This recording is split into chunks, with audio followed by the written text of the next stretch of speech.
those that don't know me, I'm Abigail. For those that do, hiya, welcome back. Sorry last week's video was a bit long, got carried away. And so this week's video is a bit late. October is always the craziest time of the year for me.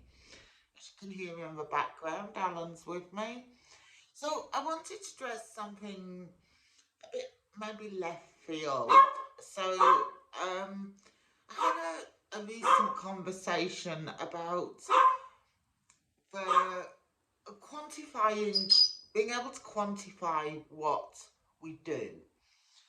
And the problem is for science to take notice, they have to take interest. And while they're poo-pooing it and no, it's not real, blah, blah, blah, nobody's really studying it properly. So one of the ways science quantifies things is there something to be able to prove that this occurs? So sound waves, they've found ways to be able to measure sound waves for distortion in the air. There isn't accurate equipment, and I know there's all these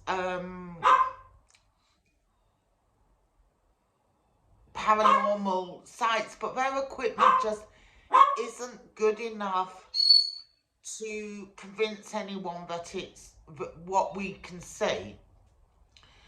So I do believe that down the track there will be proof that this level exists, whether it's that we can make a machine that can resonate to the vibration level of a spirit, so know whether the spirits come in or not, whether it's going to be that they find something in our genes or they find something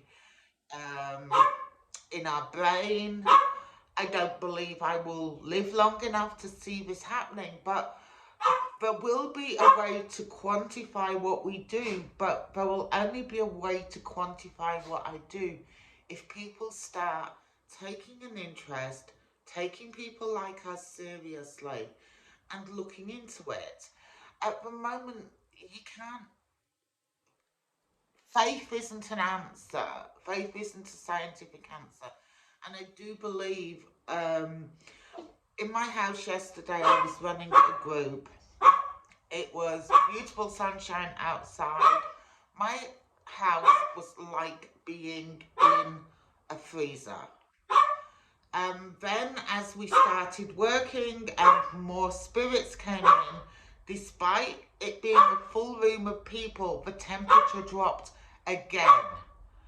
Now, we know that this temperature's dropping. We can feel it. It shows up on a thermometer that the temperature's dropping. It shows up on my barometer that the pressure's dropping. But unless someone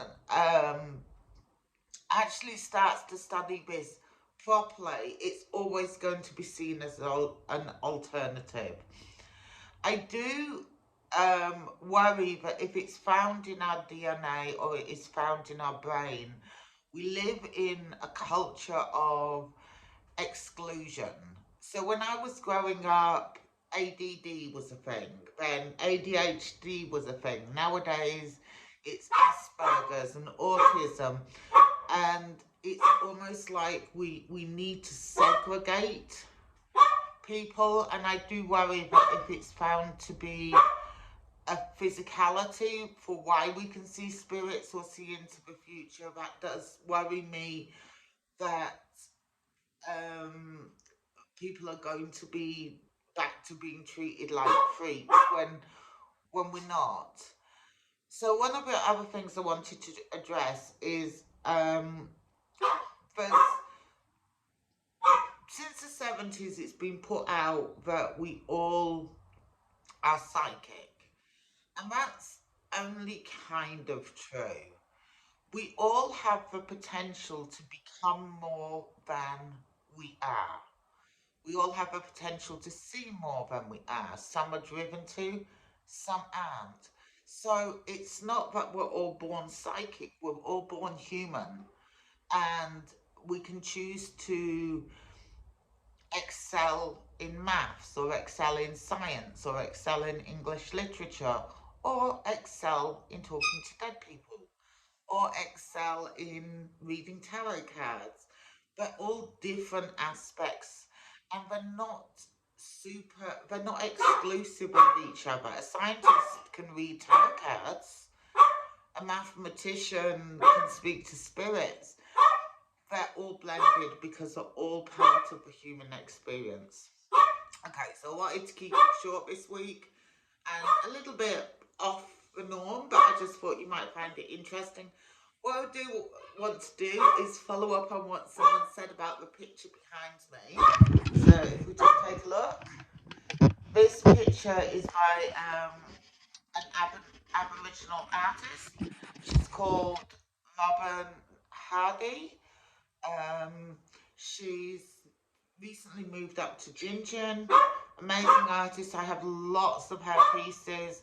This was actually painted from a dream I had. It was painting I really couldn't afford, so I had to really save up to get it. Excellent artist. Okay, thank you for your time, and I will try and do it on time next week, but no guarantees. We are in October and it's crazy. Have a really good week, and I'll see you next week. Bye, guys.